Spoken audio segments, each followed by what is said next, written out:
हाय दोस्तों, सभी को एक्सेल पीएससी एजुकेशन में स्वागत है। पिछले क्लास में हम भक्तिकाल तथा उनके कुछ प्रश्न पढ़े थे। आज हम भक्तिकाल से संबंधित बाकी के प्रश्न पढ़ेंगे। तो पहला प्रश्न देखो, कृष्ण को रस रूप में तथा राधा को रति रूप में किस संप्रदाय में माना गया है? वैष्णव सहजिया संप्रदाय। अगला प्रश्न है, हिंदी में कृष्ण को काव्य का विषय बनाने का श्रेय सर्वप्रथम किस कवि को है? विद्यापति। अगला प्रश्न है, कृष्ण की उपासना ब्रजेंद्र कुमार के रूप में किस संप्रदाय के अनुयायी करते हैं? चैतन्य संप्रदाय के। अगला प्रश्न, नंददास को अष्टचाप में किसने दीक्षित किया था? विठल नाथ। निम्न में से असंगत है? रास पंचाध्यायी कृष्णदास। ब्रजभाषा कृष्ण काव्य में सूरदास के उपरांत किस कवि को सर्वाधिक प्रतिभाशाली एवं विद्वान माना गया है?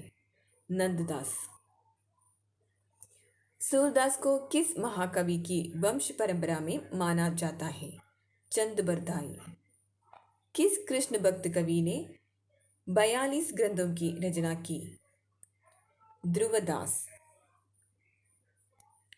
गोकुल सभे गोपाल उपासी, यह पद किसका लिखा हुआ है? सूरदास। सूरसागर कैसी चली आती हुई गीत काव्य परंपरा का चाहे वह मौखिक ही रही हो, पूर्ण विकास सा प्रतीत होता है। यह कथन किसका है? आचार्य शुक्ल। नंददास ने किस ग्रंथ में रासलीला की आध्यात्मिक व्याख्या करते हुए कृष्ण वृंदावन मुरली गोपी आदि को प्रतीत मानकर आध्यात्मिकता से जोड़ा है? सिद्धांत पंचाध्यायी।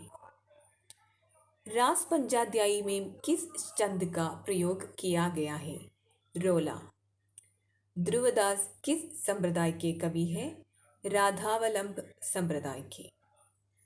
रसगान की किस रचना में राधा कृष्ण को मालिन माली मानकर प्रमोदन का वर्णन करते हुए प्रेम के गूढ़ तत्व का सूक्ष्म विवेचन किया गया है?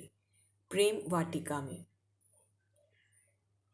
आगे होने वाले कवियों की श्रृंगार और वात्सल्य की उक्तियां सूर की झूठी सी जान पड़ती है। यह कथन किसका है? आचार्य शुक्ल जी की। आचार्य शुक्ल ने भक्ति आंदोलन के उदय का कौन सा प्रमुख कारण इनमें से माना है? हिंदुओं की पराजित मनोवृत्ति। निम्न में से कौन आलवार भक्त नहीं है? कुलशेरत। निम्न में से कुलशेरत आलवार भक्त नहीं है। दिव्य प्रबंधन किसके पदों का संकलन है? आलवार भक्त।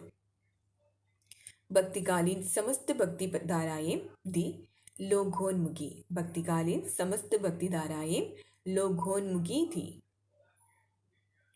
नाद पंथ और संत काव्य के बीच की कड़ी किस संप्रदाय को माना जाता है? निरंजनी संप्रदाय।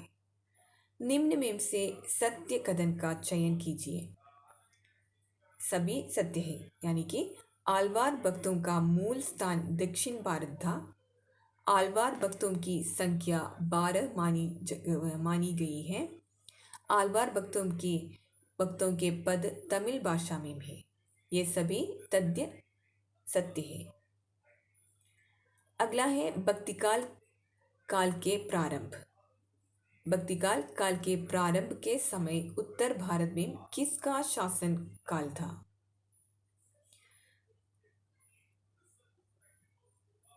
बिन तुगलक।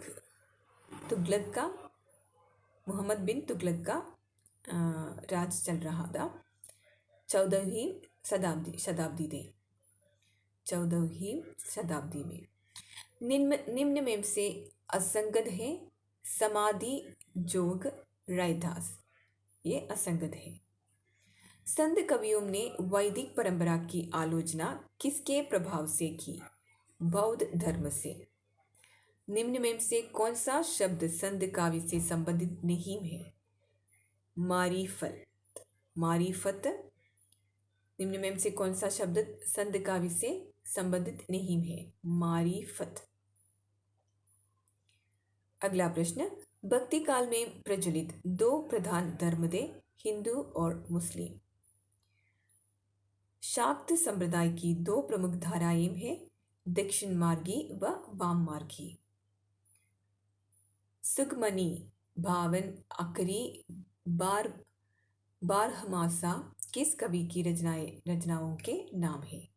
सुखमणि, भावन, अकरी, बारहमासा। बावन, अकरी, बारहमासा किस कवि के रचनाओं के नाम है? गुरु अर्जुन देव के। काहेरी नलिनी तू कुम्हिलानी पंक्ति है कबीर की। काहेरी नलिनी तू कुम्हिलानी, ये पंक्ति कबीर से लिखा हुआ है। आचार्य शुक्ल ने कबीर की भाषा की क्या नाम दिया? सदुक्खड़ी भाषा।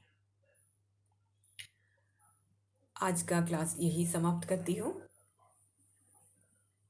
अगले क्लास में फिर मिलेंगे एक और नई वीडियो के साथ। तब तक के लिए धन्यवाद।